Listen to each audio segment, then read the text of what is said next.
dari dunia Islam sebenarnya. Saya sudah lihat dari depannya dan mungkin dari dalam akan menjelaskan ini saja Kak.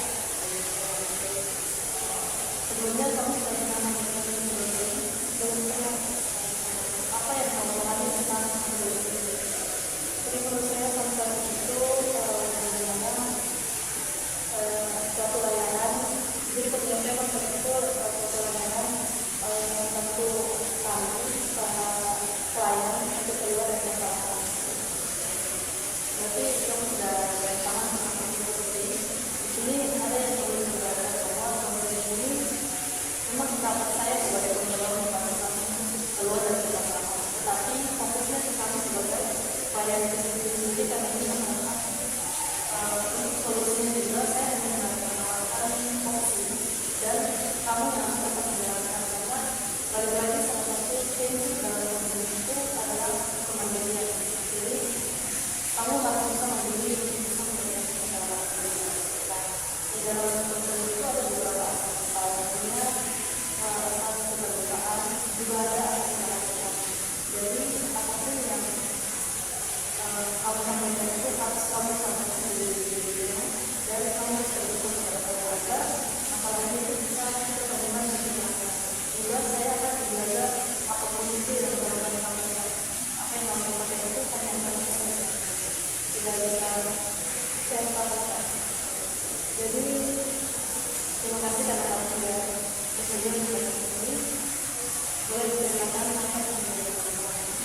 Jadi saya kelelahan terkait dengan aktivitas sehari-hari yang saya lakukan.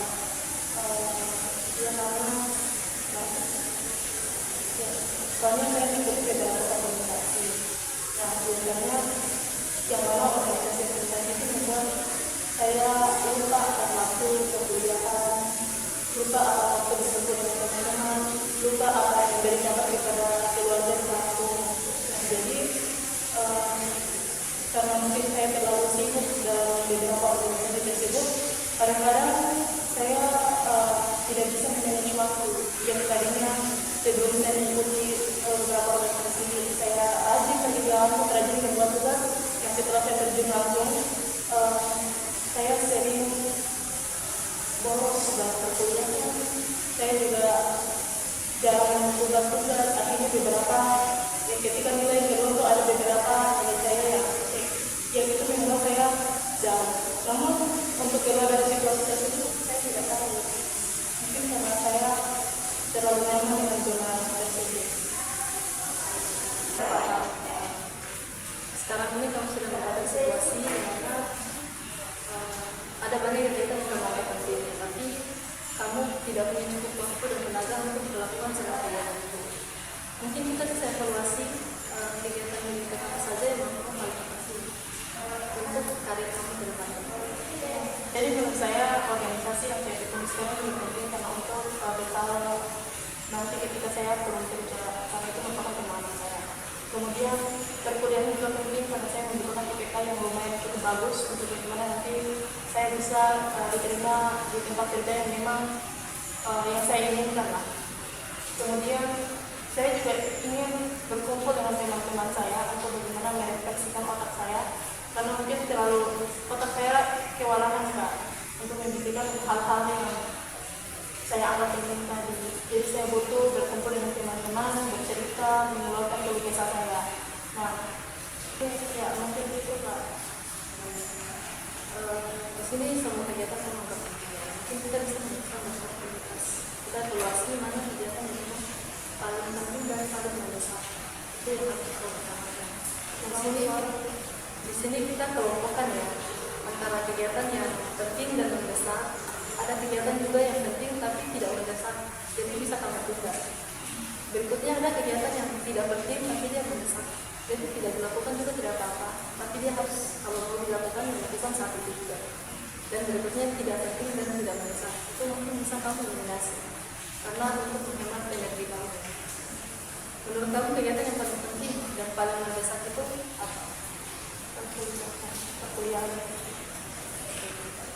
Sekarang mungkin kamu bisa memilih satu kegiatan yang menurut kamu dia penting tapi tidak mendesak. Jadi kamu bisa menjadikan itu nomor 2 ya, prioritas nomor 2 setelah kuliah. Mungkin organisasi. Nah, berarti kita sudah bisa menemukan titik terang di mana kamu tetap harus mengutamakan kuliahan ya.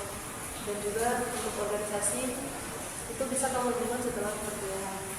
Nah, untuk yang berikutnya mungkin waktu untuk bertemu sama teman-teman dan juga bagaimana mengabari keluarga kamu itu setelah kedua kegiatan itu selesai, karena mungkin itu tidak memerlukan tenaga yang cukup besar ya.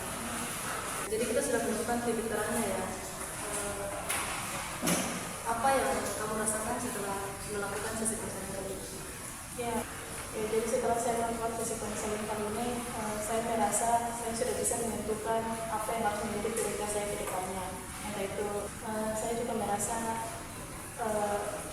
sudah tidak merasakan terlalu beban di dalam pikiran saya setelah saya mengeluarkan unek-unek saya kepada sesi konseling kali ini. Ya, jadi mungkin saya berterima kasih kepada Kakak yang kedua kalinya. Ya, terima kasih Kak. Sama-sama.